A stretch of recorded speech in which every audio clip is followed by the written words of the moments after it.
Dear Heavenly Father, as we gather this morning to lift our hearts and voices in prayer, we turn to the powerful words of Psalm 35.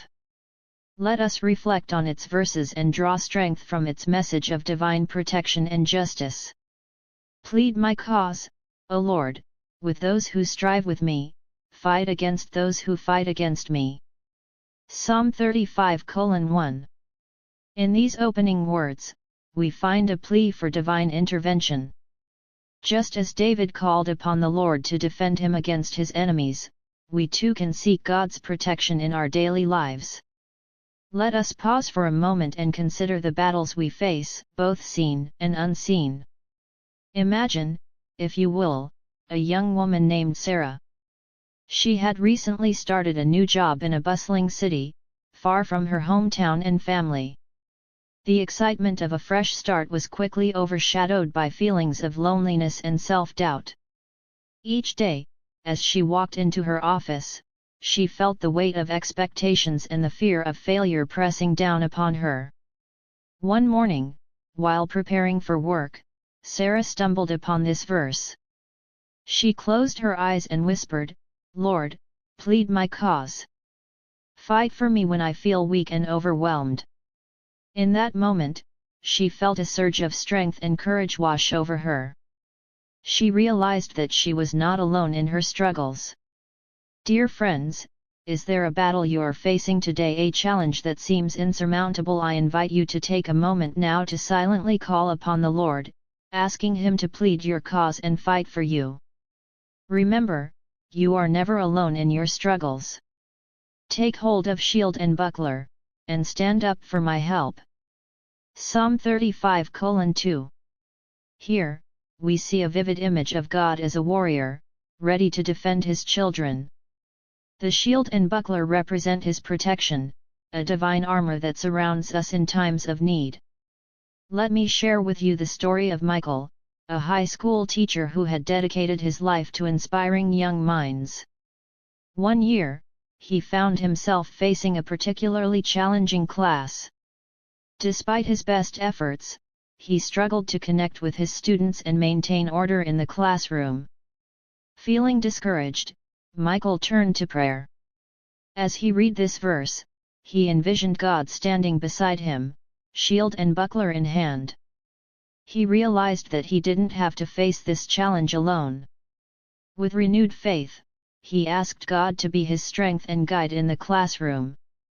Beloved, what areas of your life need divine protection? Your relationships, your career, your health? I encourage you to visualize God standing beside you, shield and buckler in hand, ready to defend you. Take a deep breath and feel His presence surrounding you like an impenetrable fortress. Draw out the spear and stop those who pursue me. Say to my soul, I am your salvation. Psalm 35:3. In this verse, we see a call for active divine intervention. God is not a passive observer in our lives, He is ready to step in and fight on our behalf. More importantly, He reassures us of our salvation, reminding us that our ultimate security lies in Him. Consider the story of Elena, a recovering addict who had been clean for 2 years. One day, she found herself in a situation that severely tested her resolve. Old friends invited her to a party, and the temptation to relapse was overwhelming. In her moment of weakness, Elena remembered this verse. She closed her eyes and prayed, "Lord, draw out your spear and stop those who pursue me. Remind me that you are my salvation." In that instant, she felt a surge of strength and clarity. She politely declined the invitation and instead called her sponsor for support. My dear friends, what pursues you today? What temptations or fears threaten to overwhelm you? I invite you to call upon the Lord right now. Ask Him to draw out His spear and stop those who pursue you. Listen closely as He whispers to your soul, I am your salvation. Let those be put to shame and brought to dishonor who seek after my life, let those be turned back and brought to confusion who plot my hurt. Psalm 35:4. This verse speaks of divine justice. It's a reminder that God sees the injustices we face and will ultimately bring about righteousness. However, it's crucial to remember that our role is not to seek revenge, but to trust in God's perfect timing and justice. Let me tell you about Marcus, a small business owner who had been wronged by a dishonest competitor. This rival had spread false rumors about Marcus's company, causing him to lose several important contracts. Marcus was angry and wanted to retaliate. One Sunday morning, as he sat in church feeling bitter and resentful, the pastor read this verse. It struck Marcus's heart, reminding him that vengeance belonged to the Lord. Instead of plotting revenge, Marcus began to pray for his competitor and focus on running his business with integrity. Beloved, is there someone in your life who has wronged you? Are you carrying the weight of resentment or the desire for revenge? I challenge you to release that burden to God right now. Trust in His justice and timing. Instead of seeking retribution, pray for those who have hurt you. It's not easy, but it's the path to true freedom and peace. Let them be like chaff before the wind, and let the angel of the Lord chase them. Psalm 35:5. This powerful imagery compares those who oppose God's children to chaff, the lightweight husks of grain that are easily blown away by the wind. It's a reminder of the futility of standing against God and His purposes. Imagine a woman named Rachel, a dedicated environmental activist fighting against a large corporation that was polluting a local river. Despite her best efforts, she felt like she was making little progress against such a powerful opponent. One morning, as Rachel sat by the polluted river feeling discouraged, she read this verse. She was struck by the image of chaff before the wind, realizing that even the mightiest opponents are powerless before God. With renewed hope, she continued her work, trusting that God would bring about justice in His time. My friends, what seemingly insurmountable obstacles are you facing? What opposition makes you feel small and powerless? I invite you to close your eyes and picture your challenges as chaff before the wind of God's power. Let His strength fill you and give you courage to persist in the face of adversity. Let their way be dark and slippery, and let the angel of the Lord pursue them. Psalm 35:6. This verse continues the theme of divine justice, emphasizing that those who oppose God's will ultimately find themselves on treacherous ground. It's a sobering reminder of the consequences of choosing a path contrary to God's ways.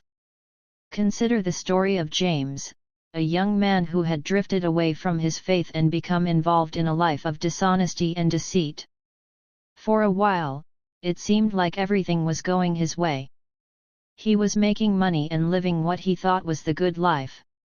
But one night, as he sat alone in his luxurious apartment, James felt an overwhelming sense of emptiness and fear.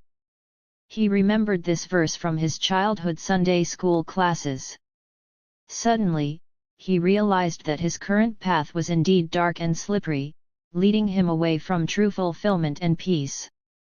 Dear ones, are there areas in your life where you've strayed from God's path? Are you walking on dark and slippery ground? This is your moment to turn back to the light. I encourage you to take a moment now to confess any areas of darkness in your life to God. Ask Him to guide you back to solid ground and to pursue you with His unfailing love. For without cause they have hidden their net for me in a pit, which they have dug without cause for my life.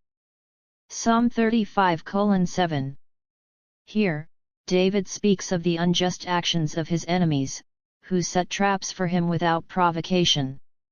It's a feeling many of us can relate to, being targeted or mistreated for no apparent reason. Let me share with you the story of Sophia, a kind-hearted high school student who became the target of bullying. Despite her efforts to be friendly to everyone, a group of her classmates began spreading hurtful rumors about her and excluding her from social activities. Sophia couldn't understand why they were treating her this way. One evening, as she sat in her room feeling hurt and confused, Sophia's grandmother shared this verse with her. It helped Sophia realize that sometimes people act unjustly for reasons we may never understand. Instead of trying to make sense of their actions, Sophia learned to focus on God's love and protection. My friends, have you ever felt unfairly targeted or misunderstood? Have others dug pits for you without cause? I invite you to release those hurts to God right now. Trust that He sees your pain and understands your confusion. Ask Him to fill you with His peace and to give you the strength to respond with love, even in the face of unjust treatment. Let destruction come upon him unexpectedly, and let his net that he has hidden catch himself. Into that very destruction let him fall. Psalm 35:8. This verse speaks of poetic justice, the idea that those who set traps for others often fall into them themselves. It's a reminder that unrighteous actions have consequences, even if we don't see them immediately. Imagine a man named Thomas, a successful businessman who had built his fortune through unethical practices. He manipulated markets, deceived investors, and stepped on anyone who got in his way. For years, it seemed like he was untouchable. But one day, as Thomas sat in his office reading the morning news, he saw his own face splashed across the front page. His illegal activities had been exposed, and now he was facing legal consequences and public disgrace. The very system he had manipulated for years had finally caught up with him. Beloved, this verse isn't an invitation for us to wish harm on others. Instead, it's a reminder to examine our own actions. Are there areas in your life where you've been setting traps for others, perhaps through gossip, deceit, or unfair business practices? Take a moment now to reflect on your actions and ask God to reveal any hidden nets in your life. Pray for the courage to live with integrity, even when it's difficult. And my soul shall be joyful in the Lord, it shall rejoice in His salvation. Psalm 35:9. After the intense imagery of the previous verses, we come to this beautiful expression of joy and gratitude. Despite the challenges he faced, David found reason to rejoice in God's salvation. Let me tell you about Angela, a single mother struggling to make ends meet. She worked 2 jobs and still barely had enough to provide for her children. One particularly difficult month, when bills were piling up and her car broke down, Angela felt like she was at her breaking point. In her desperation, she cried out to God. As she prayed, she felt led to read this psalm. When she came to this verse, something shifted in her heart.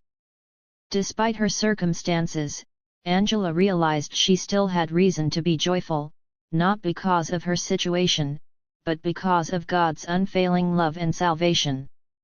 My dear friends, what challenges are weighing you down today? What circumstances threaten to rob you of your joy? I invite you to take a moment right now to shift your focus from your problems to God's salvation. Let your soul be joyful in the Lord.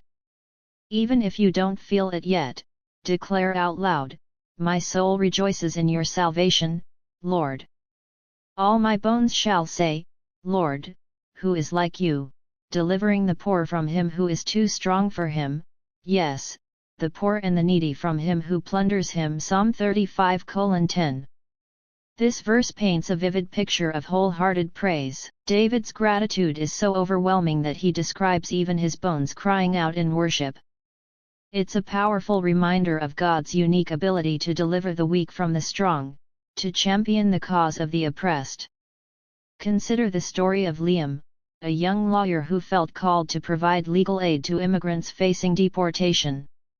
Many of his clients were poor and vulnerable, up against a system that seemed overwhelmingly powerful. Often, Liam felt discouraged by the magnitude of the challenge. One morning, as Liam prepared for a particularly difficult case, he read this verse. It reminded him that he wasn't fighting these battles alone. God was the ultimate deliverer of the poor and needy. With renewed courage, Liam went to court, trusting that God would work through him to bring about justice. Beloved, In what areas of your life do you feel overwhelmed or outmatched? Where do you see injustice that seems too big to tackle? I encourage you to let this verse sink deep into your heart. Declare with all that you are, Lord, who is like you. Take a moment now to praise God for His power to deliver, even in the face of overwhelming odds. Fierce witnesses rise up, they ask me things that I do not know. Psalm 35:11. Here, David speaks of false accusations and unjust treatment. It's a feeling many of us can relate to, being misunderstood, misjudged, or falsely accused. Imagine a teacher named Sarah, who was falsely accused of misconduct by a student seeking revenge for a poor grade. Suddenly, Sarah found herself facing an investigation, with her reputation and career on the line. She was asked to defend herself against accusations she knew nothing about. In her distress, Sarah turned to this psalm. She found comfort in knowing that even great leaders like David faced similar trials. She prayed for strength to face her accusers with grace and for the truth to be revealed. My friends, have you ever been in a situation where you felt unfairly judged or accused, where others assumed the worst about you without cause? I invite you to bring those painful experiences to God right now. Ask Him to be your defender, to bring truth to light, and to give you the strength to respond with integrity and grace. They reward me evil for good, to the sorrow of my soul. Psalm 35:12. This verse speaks of the pain of betrayal and ingratitude. It's the hurt we feel when our good intentions are met with hostility or when our kindness is repaid with cruelty. Let me tell you about Mark, a man who had mentored a younger colleague at work for years.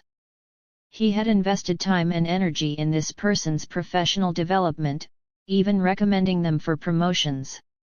But when a leadership position opened up, this colleague not only competed against Mark but also spread false rumors to undermine him. Mark was devastated. He couldn't understand how someone he had helped could turn against him so completely. In his pain, he found solace in this verse, realizing that even Jesus experienced this kind of betrayal. Beloved, have you ever experienced the sting of ingratitude or betrayal? Has your kindness ever been met with cruelty? I encourage you to bring that pain to God right now. He understands your sorrow. Ask Him to heal your wounded heart and to give you the strength to continue doing good, even when it's not appreciated. But as for me, when they were sick, my clothing was sackcloth. I humbled myself with fasting, and my prayer would return to my own heart. Psalm 35:13. In this verse, David describes his compassionate response to those who later turned against him. It's a powerful example of loving our enemies and doing good to those who harm us. Consider the story of Maria, a nurse working in a busy emergency room. One night, a patient came in who was belligerent and verbally abusive to the staff. Despite his behavior, Maria treated him with kindness and professionalism. Later, she learned that this same patient had filed a complaint against her, accusing her of neglect. Maria was hurt and angry at first. But as she reflected on this verse, she realized that her calling was to show compassion, regardless of how she was treated in return. She continued to pray for the patient and maintained her commitment to treating all patients with kindness. My friends, how do you respond when others mistreat you? Are you able to show compassion to those who have hurt you? I invite you to take a moment now to pray for someone who has wronged you. Ask God to bless them and to give you a heart of compassion, even in difficult relationships.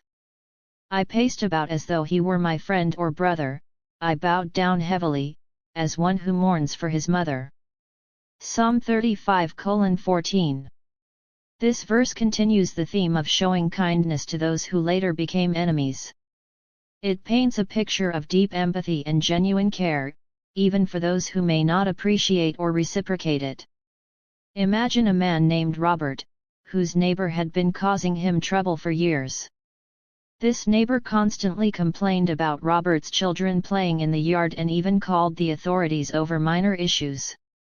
Despite this, when Robert learned that his neighbor's wife had fallen seriously ill, he immediately offered support. Robert mowed his neighbor's lawn, brought over meals, and even helped with hospital visits. He treated this difficult neighbor as he would a close friend or family member in need. This act of kindness eventually softened his neighbor's heart, leading to reconciliation. Dear ones, is there someone in your life who is difficult to love, someone who has hurt you or caused you trouble? I challenge you to view them through God's eyes of compassion. Take a moment now to ask God to give you His heart for this person. How might you show them kindness, as though they were a dear friend or family member? As we conclude our reflection on Psalm 35, let us remember the powerful lessons it teaches us about faith, justice, and compassion. This prayer reminds us that even in our darkest moments, when we face opposition, betrayal, or injustice, we are never alone. God is our defender, our protector, and our source of strength. Let us carry these words in our hearts as we go about our day. And my soul shall be joyful in the Lord, it shall rejoice in His salvation. Psalm 35:9. May we find joy in God's presence, even amidst life's challenges. Let us strive to show compassion to others, even those who may not reciprocate. And above all, let us trust in God's perfect timing and justice. As we close this prayer, I invite you to take a moment of silence. Bring before God any struggles you are facing, any people you need to forgive, and any areas where you need His strength. Trust that He hears you and will answer according to His perfect will. May the Lord bless you and keep you. May His face shine upon you and give you peace. Amen.